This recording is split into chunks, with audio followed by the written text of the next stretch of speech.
Welcome back. Closing moments now on the program of first for this week, and I'm being joined by Chukwuma Anyanwu, who is the head of research at GTI Securities, as we talk about headline issues for the week and what mostly will be driving investors' decisions as they trade. Chukwuma, good morning to you, and thank you for joining me.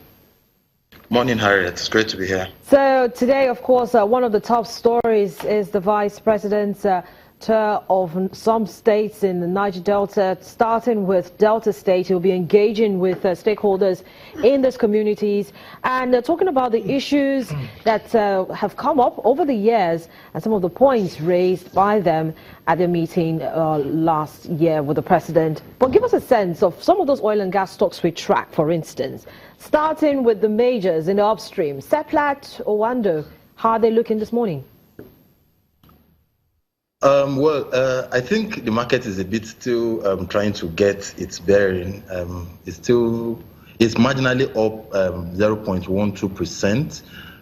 The oil and gas index is up slightly also by 0.04%. So it's looking like a positive view. And I think what the vice president is doing, particularly with respect to visiting the state governments, Delta states, is actually commendable. It would give a sense of stability for oil and gas investors in those oil majors that you've just mentioned. It will give us some sense of things are going to be fine. We would not have as much disruptions as we've had in the past, and all the majors, particularly those operating in the upstream segment, Seplat, yes, I think Seplat, Owando, those ones are going to be key beneficiaries to this. So yeah, it's looking like it's helping the market thrive. The sector, like I pointed out, is marginally up by 0.04% as we speak. All right, so what about the other segments of the market? What mostly will be impacting investors' decision going into the week, apart from this big news that we're starting with? Well, the first thing that investors are still cautiously watching will be the earnings season numbers coming in towards the end of February. That is one of the major things currently shaping the direction of the market. I think we got the inflation numbers for December, which also saw an uptrending in inflation to 18.55%. So that in itself would mean that fixed income investors will also be, trying to consider what the capital market, the equity space would have in offerings for them. And a lot of them will particularly also want to gravitate towards the equity space now that we have earnings season coming in around the corner. So we'll see improved activities, but my major worry is that we still need to get clearer macroeconomic direction, which would give impetus to our expectation that we'll see the resurgence of more enduring foreign direct investors, FPI participation, and of course institutional investors, even the local ones.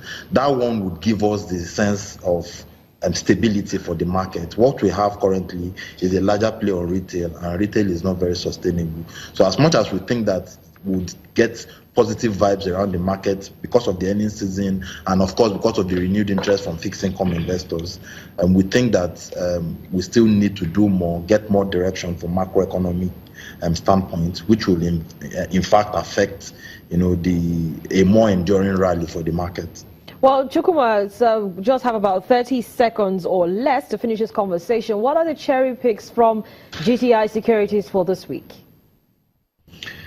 Well, for GTI Securities, we are currently, our stock recommendations for this week still are largely unchanged. We are still very optimistic on the earnings for GT Bank, Zenith Bank. We are also moderately optimistic, even though there are still challenges for Julius Berger, but we think that it has a long-term prospect for returns on the upside. We're also recommending Dangote Cement for this week. We are also watching Nestle. We think that Nestle is a company that has withered a lot of the very harsh economic climate and has remained very modest in their earnings, and we also expect them to pay very strong dividend, and that is in addition to Total as well. Chukuma Anyanwu, Head of Research at GTI Securities. Thank you so much for joining us on the program and sharing your perspectives with us live from the GTI trading floor. Well, that's it on today's edition of Business Morning. Quite a lot for us to talk about. We can't do that in 1 hour, so let's do it. Let's continue online. You know where to find us on Twitter. You can also send us an email to businessmorning@channelstv.com. Let's keep this conversation going. It's quite a hot one, especially as we keep our eye on the Vice President, Tur, and his delegates going through the Niger Delta. Thank you so much for being a part of today's program. I'm Harriet Agbenyi. Have a profitable day.